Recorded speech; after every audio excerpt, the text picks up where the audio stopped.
യുഎഇയിൽ വാഹനാപകടത്തിൽ പരിക്കേറ്റ മലയാളി യുവാവിന് 11.5 കോടി രൂപ നഷ്ടപരിഹാരം. അല്ലൈനിൽ ഗ്രോസറി ജീവനക്കാരനായിരുന്ന മലപ്പുറം സ്വദേശി ഷിഫിനാണ് നഷ്ടപരിഹാരം.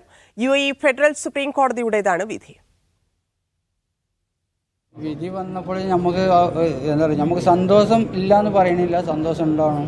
പിന്നെ നമ്മളെ മോൻ്റെ അവസ്ഥ കാണുമ്പോൾ നമുക്കൊരു സന്തോഷമല്ല, അതാണ് നമുക്ക് പറയാമല്ലോ കാര്യമായിട്ട്.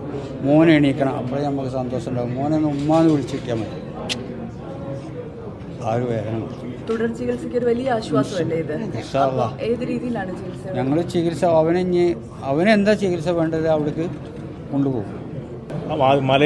ഒരു മലയാളിക്ക് കിട്ടുന്ന ഏറ്റവും വലിയ യുഎഇ ആക്സിഡന്റ് കോമ്പൻസേഷൻ ആണെന്നുള്ളതാണ്.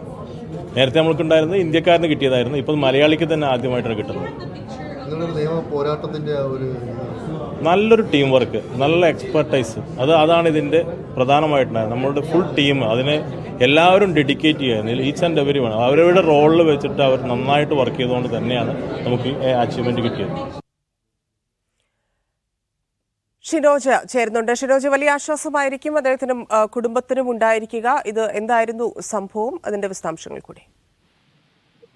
തന്നെയാ, ഇത് 2022 മാർച്ച് 26-നാണ് ഈ അപകടം നടക്കുന്നത്. ഒരു ഗ്രോസറി ജീവനക്കാരനായിരുന്നു ഷെഫിൻ. അന്ന് അപകടം നടക്കുമ്പോൾ 22 വയസ്സായിരുന്നു ഈ പയ്യന്റെ പ്രായം. ഈ അപകടത്തെ തുടർന്ന് ഏറെക്കാലം വെന്റിലേറ്ററിലായിരുന്നു. ഇദ്ദേഹത്തിന്റെ 10 അവയവങ്ങൾ പൂർണ്ണമായും പ്രവർത്തനം നിലച്ച അവസ്ഥയിലായിരുന്നു. അതോടൊപ്പം ഇദ്ദേഹത്തിന്റെ പിതാവിന് സൗദിയിലെ ജോലി ഉപേക്ഷിച്ച് യുഎഇയിൽ വന്ന് മകന്റെ പരിചരണം ഏറ്റെടുക്കേണ്ടതുണ്ടായിരുന്നു. അങ്ങനെ കുടുംബത്തിന് വലിയൊരു സാമ്പത്തിക ഭാരവും ഇവരെ ഒരു ബ്രെഡ് വിന്നർ എന്നുള്ള നിലയ്ക്ക് ഇദ്ദേഹത്തിന്റെ ഈ അപകടം ഉണ്ടാക്കിയിരുന്നു. ആദ്യം ഈ കീഴ്ക്കോടതി 2.5 മില്യൺ ദിർഹമാണ് ഇതിന് നഷ്ടപരിഹാരമായിട്ട് വിധിച്ചത്.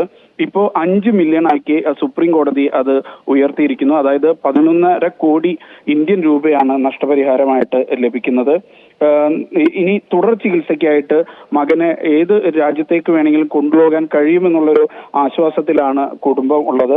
മകന്റെ തുടർ ചികിത്സയ്ക്കായി ഇപ്പൊ നാട്ടിലാണ് മകനുള്ളത്.